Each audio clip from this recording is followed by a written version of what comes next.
Hello and welcome to the feature for this segment we call Last Week in Design. I want to thank Matthew for filling in for me last week, and we're back. We're a little late, but better late than never, and we're going to just jump right into it. This week we're going to talk about Banksy.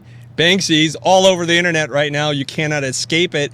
And of course, Mailchimp. Now, Mark remarked that I look a lot like the Mailchimp icon. I should have added glasses to that guy. Okay, let's just dive right in on it, okay?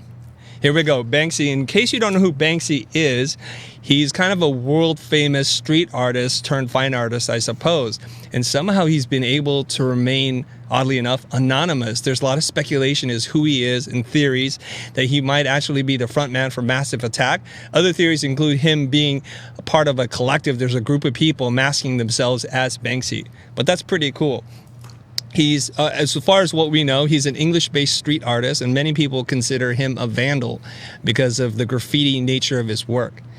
We also know that his work is known for doing or using satire. It's very subversive with political and social commentary. He's a prankster sneaking into museums and doing all kinds of things. We'll talk a little bit more about that later. And despite being a wealthy individual, he's anti-capitalist, and he's regarded as a British cultural icon. He's super cool. So here's some of his work, just in case you're not familiar with who he is. Started out doing street art, stencil graffiti, and things of that nature. And here's some of that subversive thing. Two cops kissing, the New York rat, the girl on a swing. And I love works like this where he incorporates the environment into his design. And there's a bunch of pieces like that. But the piece we're really going to be talking about today is the girl with balloon. And here it is framed in the now infamous frame, and I'll talk about that. Now, this was recently sold at auction for $1.4 million at Sotheby's auction in London, the girl with balloon. And it in itself is a reproduction of this piece. All right, so the piece was sold in 2016. It's a reproduction of the original, as I said, that was spray painted on a building in East London in 2002. It's signed by the artist. This is the description. Spray paint and acrylic on canvas mounted on board in the artist's frame. Now, I want to talk a little bit about that artist's frame. So here it is. And this is the image that's gone all over the internet. Now, I think it's kind of suspicious the person who posted this image is Banksy himself. So there's a lot of speculation that he was actually in the room taking the picture and the video. And people were describing as this puzzling incident that it stunned attendees. And his response to this, when he was being interviewed, is he quoted Picasso. He said, "The urge to destroy is also a creative urge." Now here's the thing. He's not the first person to destroy his own artwork. There's a German artist, his name is Gustav Metzger, and he's one of the first people, along with another gentleman, who created this movement called auto-destructive art in the 1960s. And what he did was he painted with acid on fabric, and so over time it would just erode the canvas itself. Now you're asking yourself, why would Banksy do this? Why would he shred his own artwork? Well, by doing so, it is considered like a gigantic art history first, and it's caught the art world by storm. It has become instant art world folklore. And people are saying that the auction house itself has been Banksy'd. Okay, so I'm going to play a little video clip here of the incident itself. So this is the video that Banksy himself released. Okay, so this is the clip, and there's another clip here that I'm going to share with you. This is him building the frame with the X-Acto blades.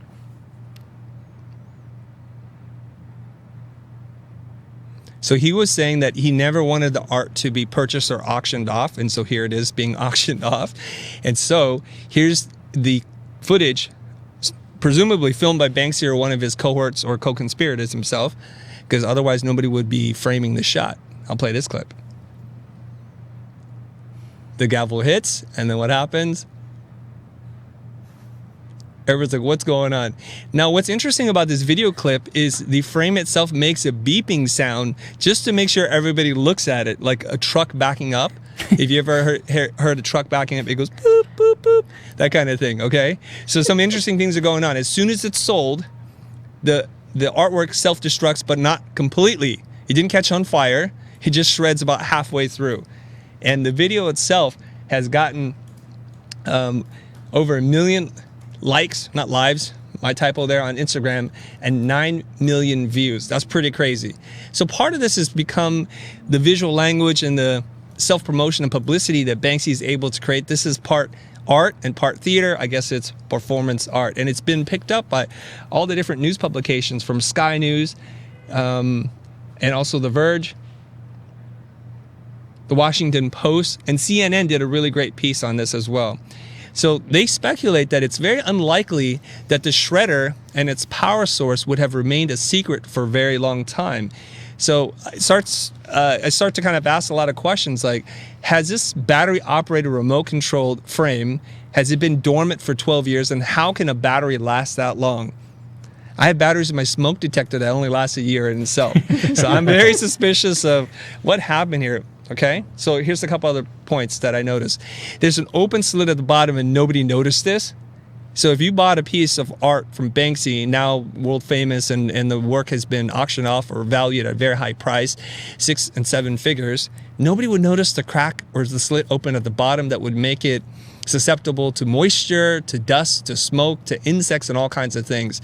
So there's that. There's the question of, to have the motor, the conveyor belt, and all the battery and the remote control, it would add quite a heft to the frame itself, and nobody noticed this either, that would be rather unusual. Okay, next up, that if you watch the video footage, you'll notice the Sotheby staff casually removes the frame. Now, if something like this is happening, aren't they afraid that these things are going to explode, or how much other kind of destructive forces are built into the frame? But they casually remove it. That's why I'm starting to think there are other people involved in this supposed kind of a single man operation, like they all were in the dark on this operation altogether. And lastly, this is the strange point here, that it was the final lot in the sale versus being earlier in the running order. Now, a piece of this significance usually would be further up in the hierarchy. It might be the first or the first 5 pieces that are sold, but it was deliberately auctioned off as the last thing in the auction at Sotheby's. Now, why would they do that? Why would we do that, Matthew? See, it's kind of the plot thickens, right? So Alex Branchik, the senior director of Sotheby's, denies being in on it. And the quote goes, "We had no prior knowledge of this event and were not in any way involved." So this is really about performance art. And if you look at the history of Banksy's work, once he transcended just painting and doing graffiti work, he starts doing 3-dimensional sculptures and stunts, publicity stunts. So this is an exhibit, I think, off of his Dismaland theme park, which is a parody or a satirical take on Disneyland. And then this piece here, using plush animals. Another piece with a telephone booth with a pickaxe through it, making fun of Ronald McDonald as a poor boy is shining his shoes.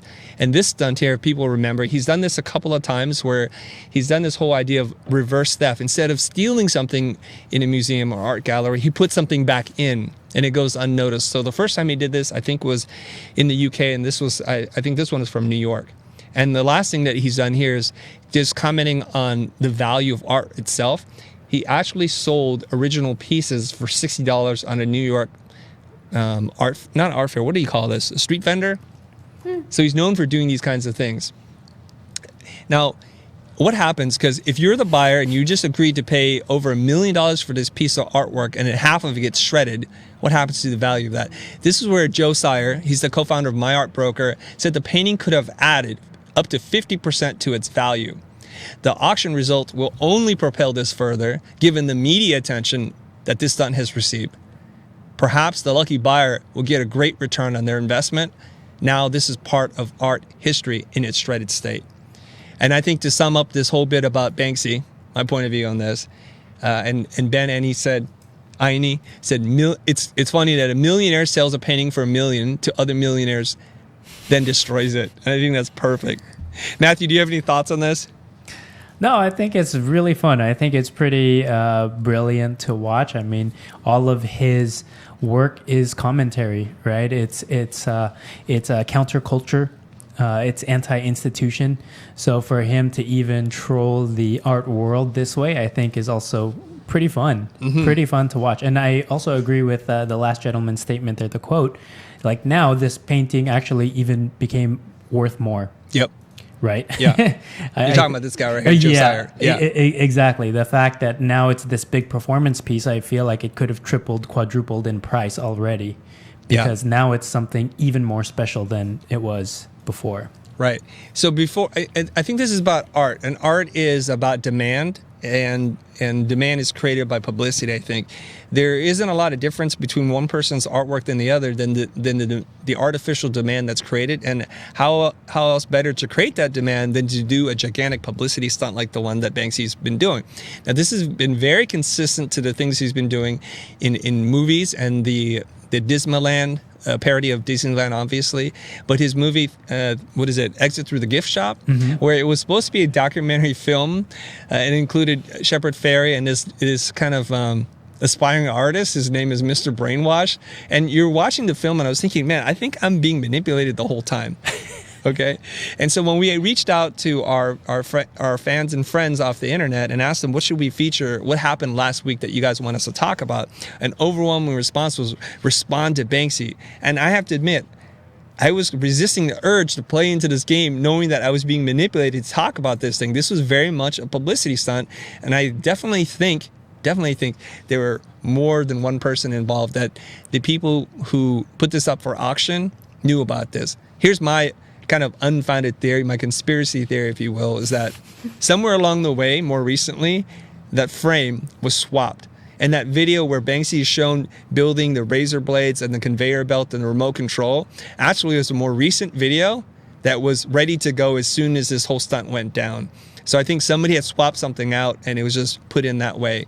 Now, normally what happens at an auction too is the auctioneers will ask to remove the frame to display it more simply so people can see it.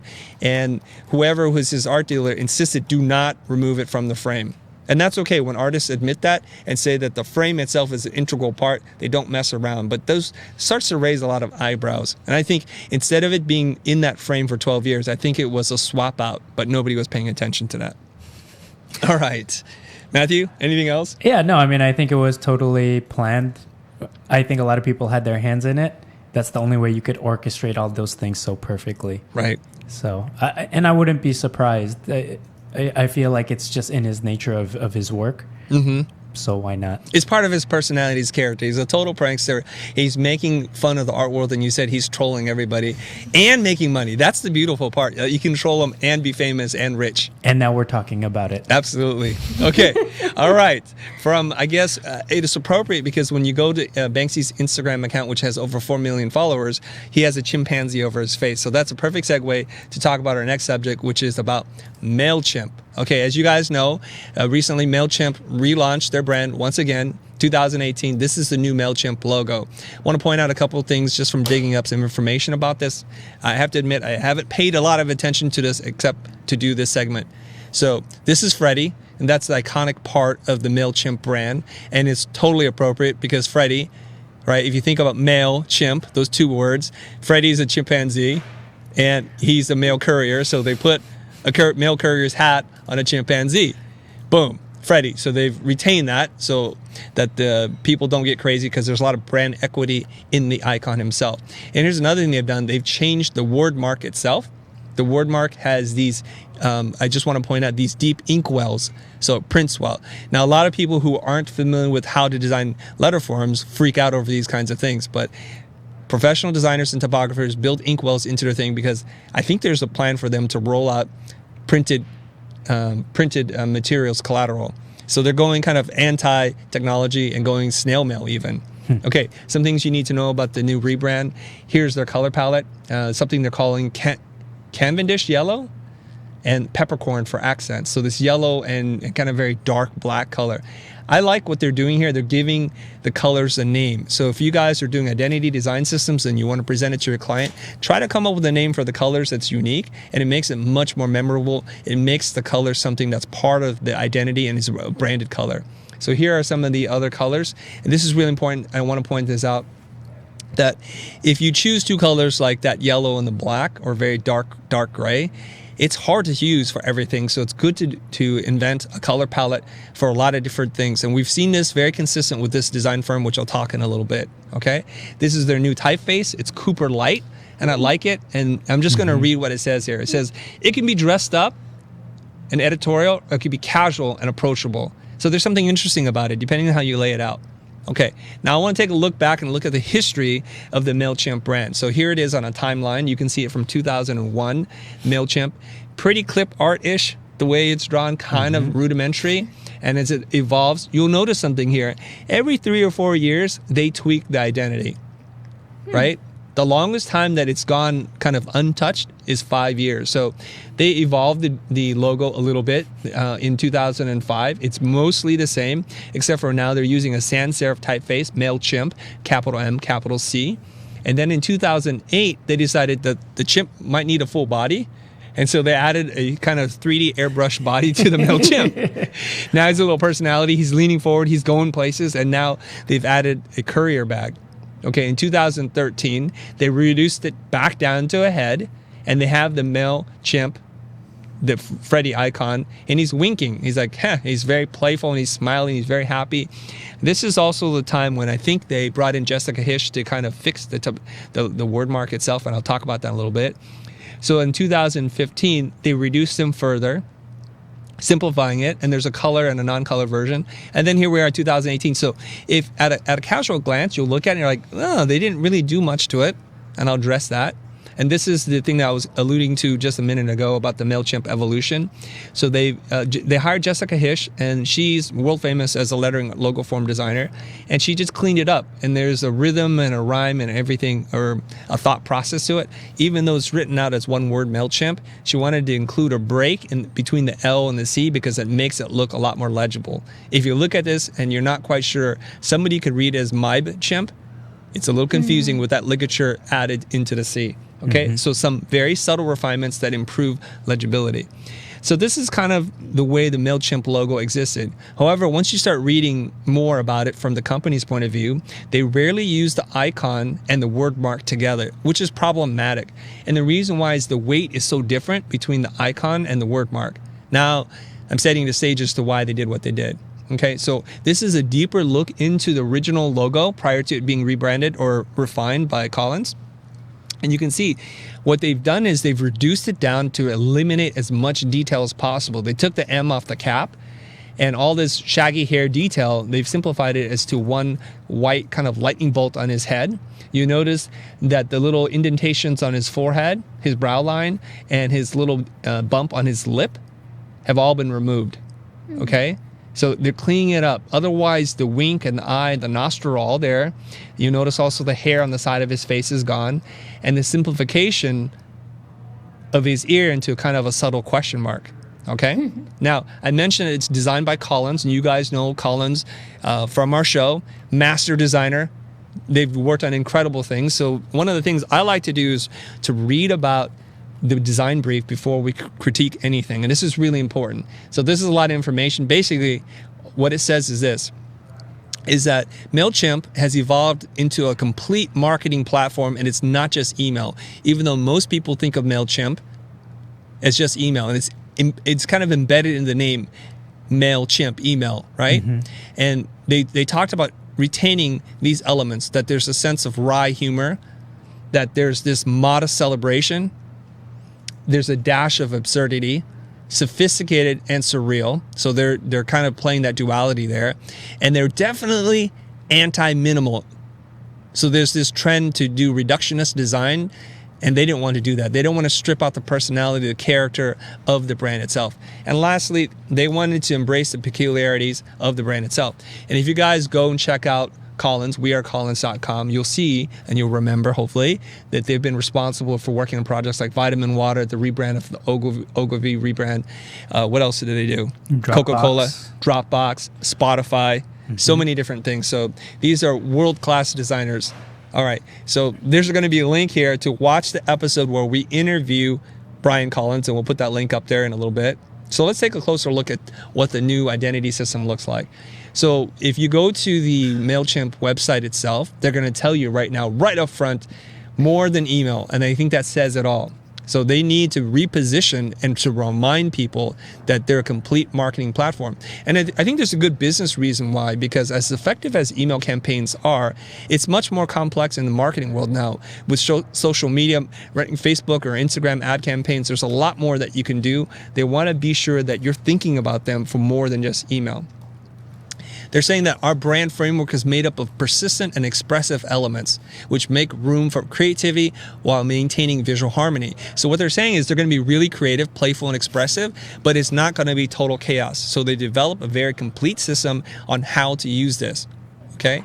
So here are some really awesome illustrations, and they talk about these illustrations a little bit, that is also consistent and grounded. Right? So here are some icons, and I like this, how it says quick and easy to set up. So there's like a playfulness to it, like a building block toy kind of thing. Fast follow-up, so there's kind of an interesting drawing, a very kind of surreal jackrabbit, and so on and so forth, okay? And I like the copy that's written with this. This really helps the brand personality come forward. Again, if you're working on identity design, logo design, I strongly encourage you to start incorporating messaging into what you do, because that's when you start to enter branding. So I just want to read this. Growing up doesn't have to mean buttoning up. And I'll talk about this a little bit later. But if you look at the illustrations themselves, Matthew, does it remind you of anything just yet? Just like these really cool kind of pencil or brush drawings. Anything yet? Any coming out? Some of the illustrations earlier kind of reminded me of what was that? Is it Angry Birds? Oh, Angry Birds. Like interesting. the characters kind of look like Angry Birds to this me. one right here? That one. Yeah. Right, like they look like the bad piggies. Yeah. But then it also reminded me of Shel Silverstein, all of his poetry books back in the day as a kid. So there's a playful nature to it that makes me smile when I look at it.